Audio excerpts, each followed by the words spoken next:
Welcome back to the Kossi Arsenal channel. My name is Kossi. Welcome back to a brand new video. Mikel Arteta has just confirmed that Arsenal are in the race to sign Rodrygo this summer, and he's not going to shy away. He was asked about whether Rodrygo is a player Arsenal like, and he said, "We want the best players this summer, and we want players that are going to add creativity and goals, and we have not had enough goals in the squad. The best teams get the best players, and Arsenal want to win, and we want to be the best team. We are going to go out this summer and get the best players." Very bold words from Mikel Arteta, very encouraging words from Mikel Arteta. Like I said, the communication from top to bottom at Arsenal this summer has been absolutely elite. I've done communication for the last 5 years, and I can tell you, the communication from Arsenal has been absolutely elite right when it comes to this summer. We're going to be diving into the comments of the manager on the transfer window, what we need. He has been very clear on what Arsenal need. By the way, I want to give credit to Mikel Arteta because in this press conference, he told the journalists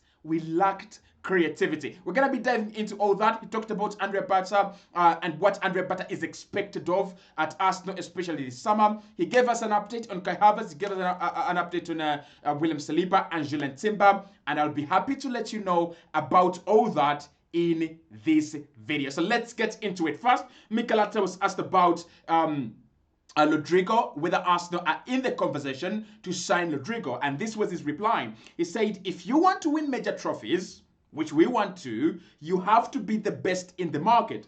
The teams that win have the best players always at this level. This is incredible. This is absolutely incredible. And not incredible because Arsenal like Rodrygo. I mean, we know this. Florian Plettenberg told us, David Ornstein told us as well, and a couple of other journalists have come out and said Arsenal really like Rodrygo and talks have started. But for Mikel Arteta, it is very, very uncharacteristic of him. It is so rare that Mikel Arteta will give you a response like this on a player, on a certain player. And because he says, if you want to win major trophies, you have to be the best in the market. The teams that win have the best players always at this level. And that shows you that Mikel has actually understood one or two things. That if you want to be a major team, if you want to be a big team, you've got to raise your quality. I mean, Martinelli is a good player. Trossard is a very good player. Nwaneri is a good player. Mikel Merino is a good player, but that is not the quality at Man City. That is not the quality we saw at PSG. That is not even the quality that it is at Inter Milan. That's not even the quality that it is at Barcelona. So he understands that you've got to raise the level of this team if you're going to go out there and win. But for him to speak about this on Rodrygo, it shows you how much the team really appreciate what Rodrygo is as a player and his talent and his capability. I don't think Arsenal have a Rodrygo. I don't think Arsenal have a player that can just go, damn, I'm going to make it happen myself. And of course, that player is Saka. But the reason that's why I don't talk about Saka is that Saka is like Arsenal. I mean, if Saka is not there, there is no Arsenal. So we need another player that is not Saka. And I remember saying this in the, in about two months ago. It was reported, not reported, but it was suggested by the Canon podcast. And I think it was Alex. Was it Alex who said that Arsenal need to define an attacking identity that is not Bukayo Saka. If Bukayo Saka is not in this Arsenal team, what do you do? Because that is what elite teams do. That is what top teams do. If Erling Haaland isn't there, Omar Mamouche is there for Manchester City. If you do not have Bruno Fernandes at Manchester United, you have absolutely nothing. If you don't have Odegaard and Saka for Arsenal, you have absolutely nothing. And you can see the difference between City and the difference between Arsenal and Manchester United at the moment. So for me, Mikel Arteta is absolutely spot on. The level that we need right now is the Rodrigos, is the Rafaeliaos of this world. And at times I was getting a little bit uninspired by Arsenal being linked to Gittens, by Arsenal being linked to, who are these guys that we're being linked with? And I was like, why? Why are Arsenal going in for Gittens? Let Gittens go to Brighton, let Gittens go to Newcastle, let Gittens go to Brentford. It is okay. What we need right now is a player that is clearly superb, a player that is clearly above what we have, levels above. And Mikel Arteta has just said that about Rodrygo. He also said this about what Arsenal need to win major trophies and where we are in terms of deficiencies. He said, I wouldn't like to name a player, but the biggest thing is that using the word pride, we have brought we have brought the club into a position, into a place that next season you have to win a major trophy. Interesting. He said he doesn't want to use the word pride and he doesn't want to take pride in this, but he has brought the club to a position where next season you've got to win a major trophy. And that is a very, very remarkable achievement because under Arsene Wenger, we were okay. Finishing fourth, that was okay. And finishing third was an achievement. I still remember the Robin van Persie superb season where we finished third. It is the same season that Arsenal were battered 8-2 against Manchester United, and that was one of our best seasons, and I can't forget about it, right? So you've got to think about this, and you're like, well, Mikel has a point. If we have reached a point where finishing second 3 times is not good enough, then something has improved at this Arsenal side. Mikel also says that means that everyone believes that we have the level, that we have shown the consistency, and we are an elite team in this country and in Europe as well. And if you don't do that, then what is going to happen? For me, the biggest statement that the biggest statement is that Arsenal are there. That is Mikel Arteta. So when you think about his words here, I think what I like about Mikel right about now is being honest, right? Throughout the campaign, he's been a little bit full of lies, I would say. Maybe not full of lies, but full of publicity and PR. He's trying to protect the club. He's trying to protect the project. He's trying to protect the Cronkies. And there's no problem with that. But at times you need to bleed a bit of honesty into the media so that people can really understand what the team is all about. And he say, listen, the truth is, Mikel has got a point.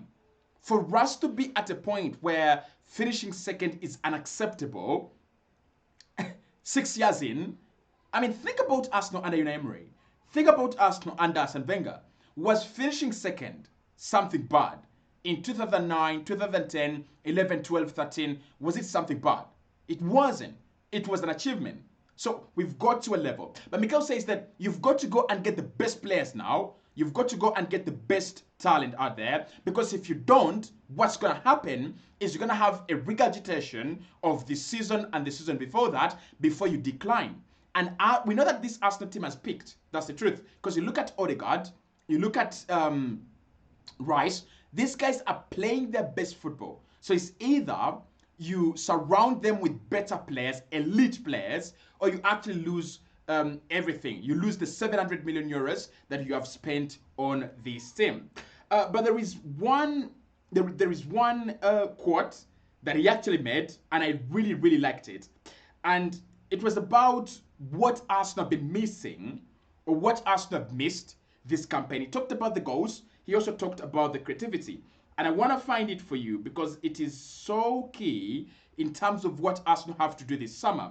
He said, what is clear with the amount of injuries that we had in the front line is that we need a goal threat. We need a goal threat. That's number one. We need the firepower out there and outstanding that the context can change tomorrow. We cannot just rely on the numbers we had before. We have to add goals. We have to add creativity.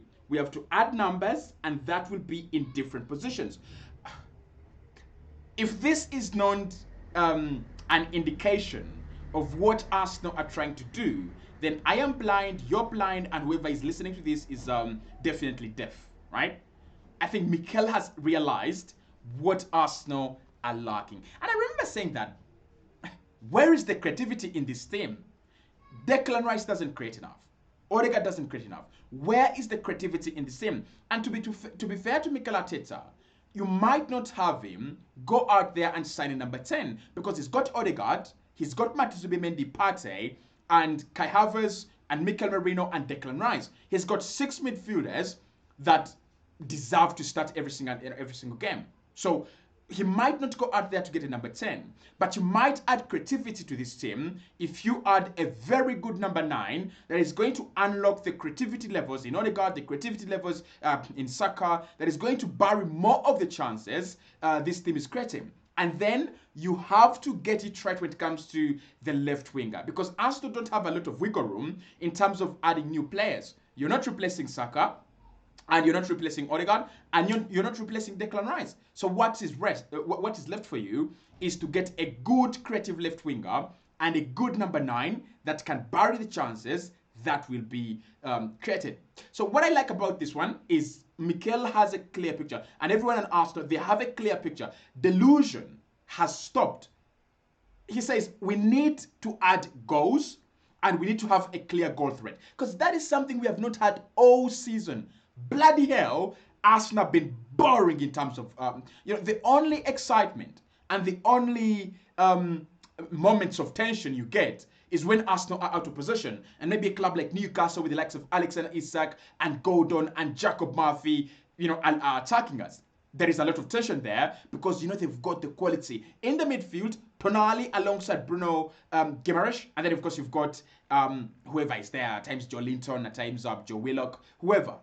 But you can see there is clear attacking threat. And even at Manchester United, one of the worst teams in the world right now, United have got Bruno Fernandes, and he's so creative. And they've got Rasmus Hojlund and Joshua Zirkzee, and they've got Garnacho, and they've got Amad Diallo. And those players are a clear goal threat on a good day. So what Arsenal lack, and what Arsenal need, and what we didn't have this season, is a clear goal threat.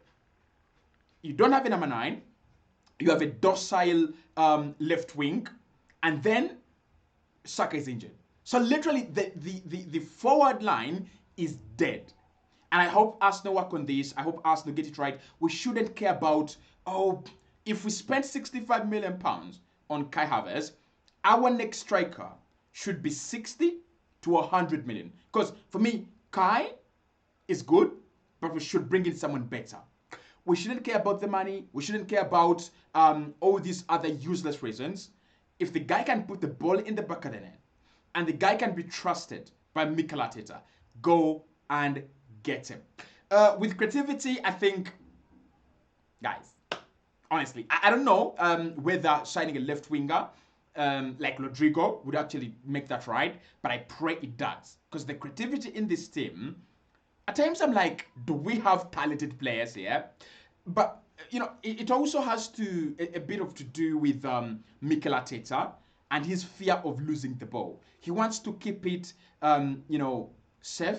He wants to always be in position. And that is not bad, but that limits the freedom, and that limits the, I would say, the expression in the team. I don't think Odegaard is expressing himself the way he used to. I don't think Declan Rice is expressing himself the way he would love to. I don't think players are expressing themselves the way they would love to. There is a lot of balls played into wide areas, and those balls played into wide areas, the wide players quickly shift them back into the midfield. Why? I think we're trying to hold position and we're trying to keep it safe. It's a little bit good because we don't consider chances, but we've got to be a little bit brave, and we've got to be, we've got to play on the offensive as well. He talked about Andre Bata as well. It was a very, very interesting quote. I hope I get it.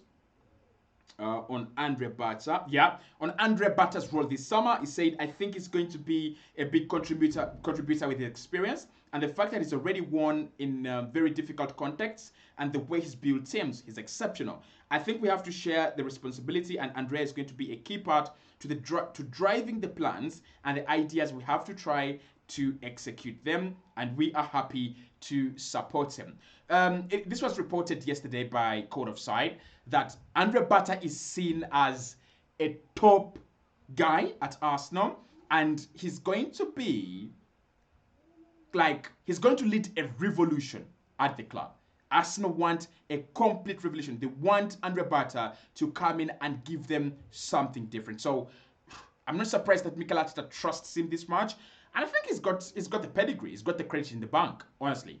You have a guy that is seriously and 100% very, very good at what he does.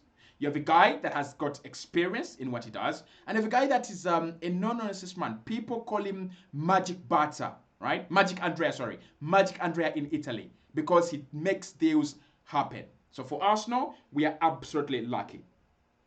Well, Mikel talked about Julian Timber's injury as well, and William Saliba. He said Saliba is going to be out for a few weeks, that is for sure.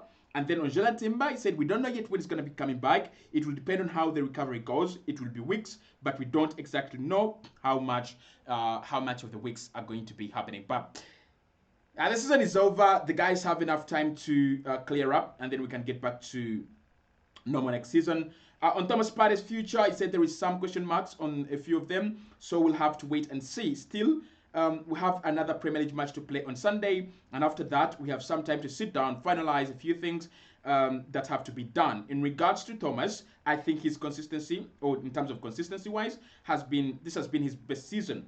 I think he's played well. He's played and performed. He's played and performed. His availability has been exceptional, and he's a really, really important player for us. I think he wants Partey to stay. There's no question about that. Hit that button, subscribe to the channel, and I'll speak to you right in the next one. Make sure you check out the first video as well.